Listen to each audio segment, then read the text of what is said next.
growing up in Glenard, my church is right outside of Washington, D.C., just east of this location, maybe 15, 20 minutes from this location. Born in D.C., raised in Glenard, Maryland.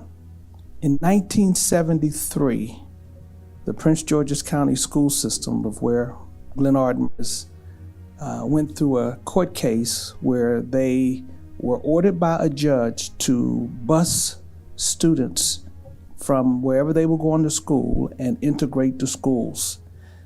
That impacted me as a ninth grader in school. It impacted me because I got shipped from my school that I was going to a school where teachers and other students and leaders of that school had seen very few blacks.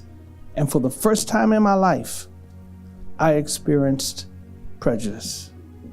I experienced it and saw it on firsthand when some of us students, African American students, went to the principal to ask for permission to do a particular event.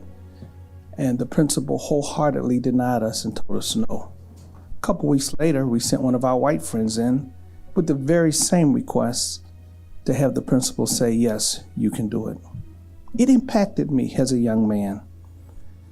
It impacted me to think and wonder because I had never experienced prejudice as a young man before. I had never seen that. It was a shock to me. It surprised me, only to be one of the first incidences of so many other things that happened during the course of my life. My wife and I bought a home in Bowie, Maryland. Bowie, hey, I heard somebody say Bowie right there. Only to discover when we went through to the closing and went through the records that the property had been deed restricted. Deed restricted to say that if no black person could ever own this property. Sometimes I just go outside and roll around in the grass.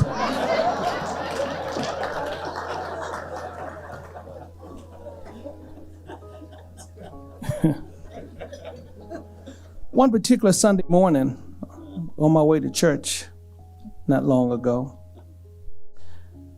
I leave my community.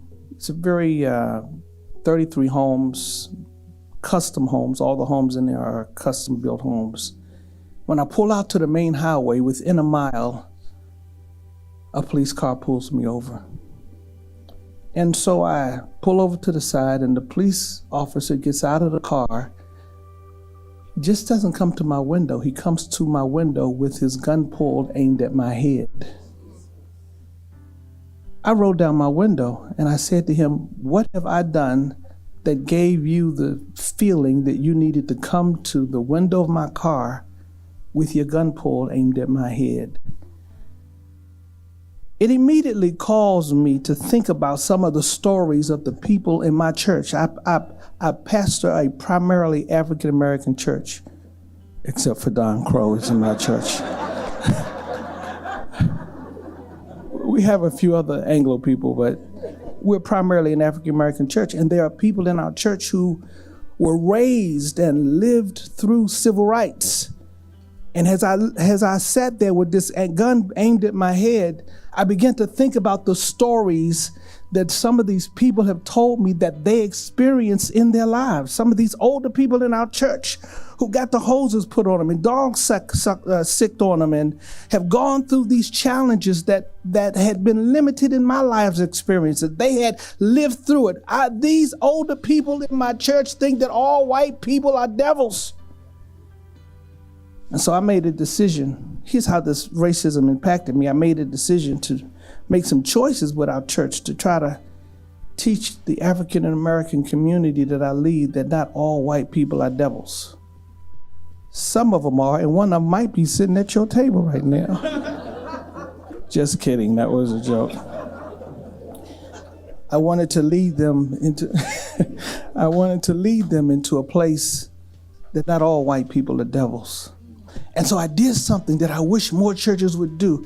I led my African-American church to move from membership of a primarily African-American denomination and join a primarily Anglo denomination, not because we needed any money from them, not because we wanted anything from them, but just because I wanted our people to see that not all white people are devils. And they have proved to us that very same thing, that there are some white people that love Jesus. There are some white people that believe in racial reconciliation.